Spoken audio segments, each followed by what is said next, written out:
গল্পের নাম চিন্টু পিন্টু আগুনের রাতে বন্ধু।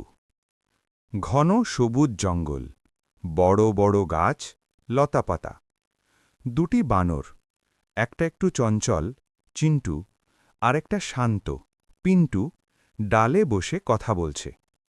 চিন্টু: পিন্টু, আমাদের জঙ্গলটা না একদম স্বর্গ। পিন্টু: হ্যাঁ রে, এখানে থাকলেই শান্তি। হাওয়ায় ধোঁয়া উঠছে, পেছনে লাল আগুনের।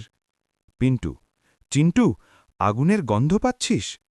চিন্টু ভয় পেয়ে: ওরে, জঙ্গলে আগুন লেগেছে।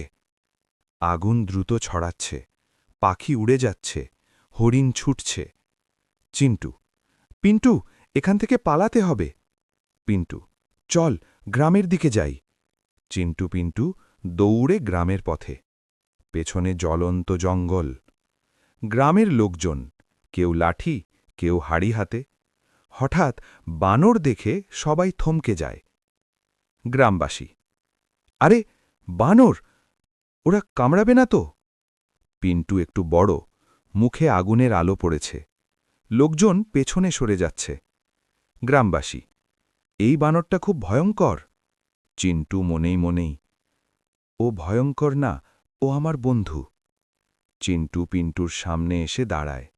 দুজন একসাথে। চিন্টু: পিন্টু, ভয় পাস না, আমি আছি। পিন্টু: বন্ধু থাকলে সব বাড়ি। গ্রামবাসীরা একটু শান্ত হচ্ছে। আগুন দূরে নিভছে। সবাইকে চেহারা দেখে বিচার করা ঠিক নয়। বন্ধুত্ব সব ভয়কে হার মানায়। বন্ধু, ওরা ভিডিওটা দেখল কিন্তু সাবস্ক্রাইব করল না। ওদেরকে বলবো বং মিডিয়া চ্যানেলের কার্টুনের সাবস্ক্রাইব করতে।